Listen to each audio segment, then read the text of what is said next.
Welcome to Relaxed Reddit Readings. Today we have 4 Reddit stories for you.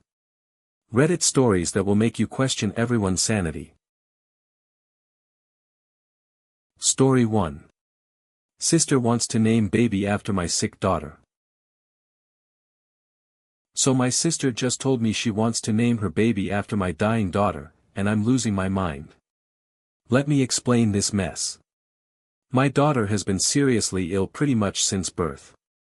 We're talking years of hospital visits, treatments, and honestly, it's been hell. Through all of this, guess who's been nowhere to be found? My sister. She's never once stood by me during this nightmare. Not a single visit, barely a phone call, nothing. Now she's pregnant and suddenly decides she loves my daughter's name so much that she wants to use it for her own baby. The audacity is just unreal. Here's what makes it even worse, my sister and her husband are loaded. Like, seriously wealthy. Every year they send their son and 2 of his friends on international vacations, all expenses paid. Meanwhile, I'm over here struggling with medical bills and barely keeping my head above water while my daughter suffers. When I told her absolutely not, she can't use my daughter's name, she acted like I was being completely unreasonable. She started going on about how names can't be owned by one person and how I'm being selfish. Selfish. Can you believe that? The woman who's been MIA during the worst period of my life is calling me selfish because I don't want her to take my sick daughter's name. The whole family is now divided over this. Some people are saying I should just let it go because it's just a name, but others understand why I'm so upset. My daughter is fighting for her life, and this name represents everything we've been through together. It's not just some random name I picked out of a baby book, it's tied to years of pain, hope, and love. I feel like my sister wanting to use it is almost like she's trying to claim something that doesn't belong to her, especially after abandoning us when we needed support the most. What really gets me is the timing. Where was this love for the name when my daughter was first born? Where was any sign that she cared about us at all? And now she wants to take this one thing that feels sacred to me and my daughter's journey. I keep thinking about how confusing it would be to have 2 cousins with the same name in the family, especially given the circumstances. Every time someone would say that name, I'd be reminded not just of my own daughter, but of how my sister swooped in and took something that felt uniquely ours. Maybe I am being too emotional about this, but I can't help feeling like she's crossed a line. After everything we've been through, after all the times she could have shown up and didn't, this feels like the final insult. Am I wrong to put my foot down on this? If you're enjoying these stories, hit that like button and let me know in the comments which story you relate to the most. Story 2. Bubble cigarette drama at family gatherings. Okay, so I might be in trouble for the most ridiculous reason ever, and I honestly can't tell if I'm losing my mind or if everyone else is. So here's the deal, my daughter-in-law and her whole family are smokers. Every single family gathering, without fail, they all disappear outside for like 30 minutes to smoke. Some vape, some smoke regular cigarettes, but they all vanish together and leave the rest of us inside. Now, I used to just hang out with my daughters when this happened, but recently they've started going outside too. Not to smoke, they don't smoke, but just to hang out with the smokers. So there I am, stuck inside by myself while literally everyone else is outside having a good time. I'm talking and laughing, bonding, the whole 9 yards, and I'm just sitting there alone like a weirdo. I started feeling really left out, you know. Like I'm missing all the good conversations and family time just because I don't smoke. So I came up with what I thought was a pretty clever solution. I bought one of those bubble cigarettes, you know, the toy ones that blow bubbles instead of smoke. I figured I could join them outside, participate in the group activity, and nobody would feel awkward about me being the only non-smoker in the circle. It seemed perfect in my head. The first time I did it, I went outside with everyone, pulled out my bubble cigarette and started blowing bubbles while they smoked. I thought it was harmless and honestly kind of fun. I got to be part of the group, and hey, bubbles are cheerful, right? Wrong. Apparently very wrong. My daughter-in-law completely lost it. She accused me of mocking them and making fun of their smoking habit. She said I was being passive-aggressive and trying to make them feel bad about smoking by bringing a toy cigarette outside. I tried to explain that I genuinely just wanted to join the group and not feel left out, but she wasn't having it. She said it was insulting and childish, and that I was clearly making some kind of statement about their lifestyle choices. The whole family is now telling me I need to apologize. They're saying I was being disrespectful and that I should have just stayed inside if I didn't want to smoke. But here's the thing, I wasn't trying to mock anyone. I literally just wanted to be included in the family socializing that happens to occur during smoke breaks. I don't understand why wanting to join the group is somehow offensive. I mean, if they can all go outside and bond over cigarettes, why can't I come outside and blow some bubbles? It's not like I was lecturing them about lung cancer or waving anti-smoking pamphlets around. I brought a toy that makes bubbles. How is that mocking? Now every family gathering is super awkward, and I'm apparently the villain for trying to not be left out. Is wanting to be part of the group conversation really such a crime? Story 3. Preschool thinks I kidnapped my own kids. So I almost got the police called on me for picking up my own children, and I'm still shaking from this whole experience. Let me paint you a picture here. I'm mixed race and look African American, but my 2 sons got all their dad's genetics. I'm talking blonde hair, blue eyes, the whole works. My youngest even looks like a little Swedish baby.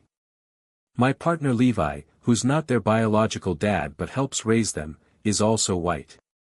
Usually either he does preschool drop-off or their paternal aunt handles pickup, and they often have my youngest baby with them since he's not in school yet. Well, today was different. I had to do pickup myself, and I brought my youngest along. I walk into the preschool, and immediately I can feel the stares. The staff starts whispering to each other, and I'm getting this weird vibe, but I figure maybe they just don't recognize me since I don't usually do pickup. I go to sign out my 3-year-old, and the teacher stops me. She's like, "Excuse me, can you tell me how you know this child?" I'm confused and tell her I'm his mother.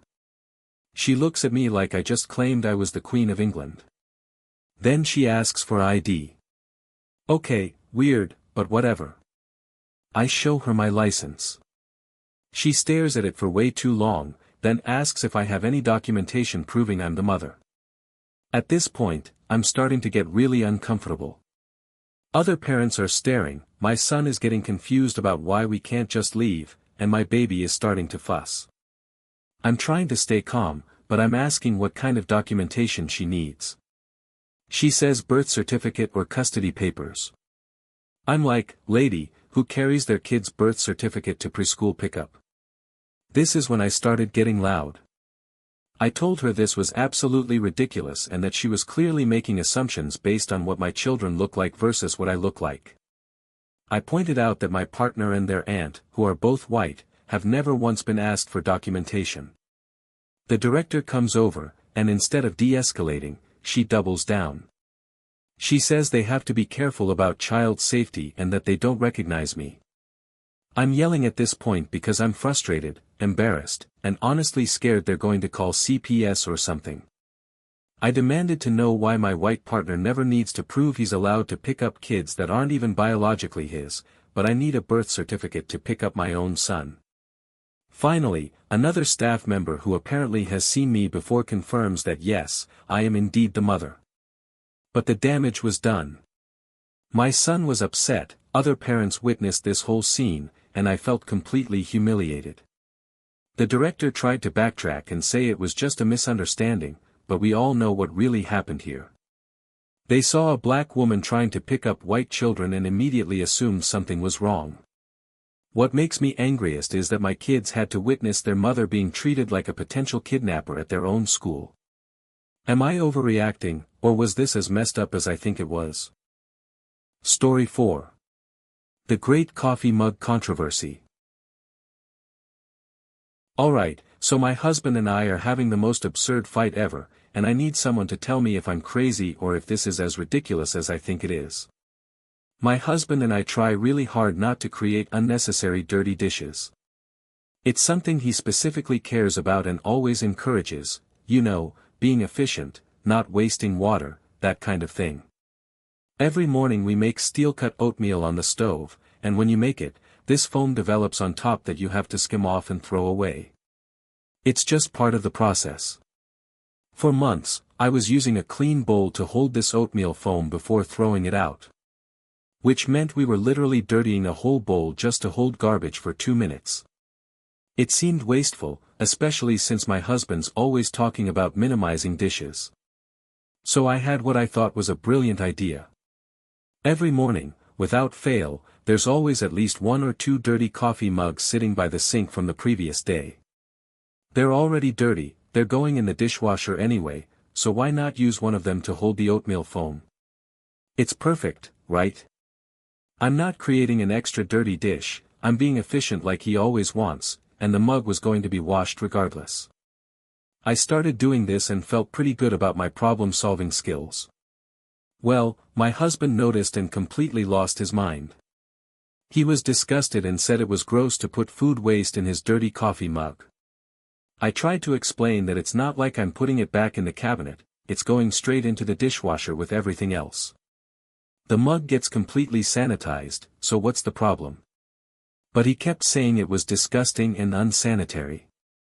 I pointed out that this is literally what he always talks about, not creating unnecessary dishes. The oatmeal foam isn't even really food, it's waste that gets thrown out immediately. And the mug is already dirty with coffee residue, so how is oatmeal foam somehow worse than that? He argued that coffee residue is different because it's his coffee residue, but oatmeal foam is food waste and doesn't belong in his mug. I'm like, dude, soap and hot water don't care what kind of residue they're cleaning off. Clean is clean. This has turned into this whole thing where he's acting like I'm some kind of slob who doesn't understand basic hygiene. Meanwhile, I think he's being completely irrational about a mug that gets thoroughly washed either way. The funny part is, if I use a clean bowl for the oatmeal foam, he complains about creating extra dishes. If I use his dirty mug to avoid extra dishes, he complains about that too. I can't win. I've suggested using my dirty mug instead of his, and he said that's still gross. I've suggested we just let the foam go down the garbage disposal, but he says that's not good for the plumbing. Every solution I come up with gets shot down. At this point, I'm wondering if this is really about the mug or if he's just looking for reasons to be annoyed with me. It's such a stupid thing to fight about, but here we are. Am I missing something here, or is this as ridiculous as it seems to me? If you enjoyed these stories, drop a comment telling me which one was your favorite. And if you want more relaxed Reddit readings, make sure to like, subscribe, and hit the bell so you never miss a video. Thanks for watching. If you enjoyed these stories, like, comment and subscribe for more relaxed Reddit readings.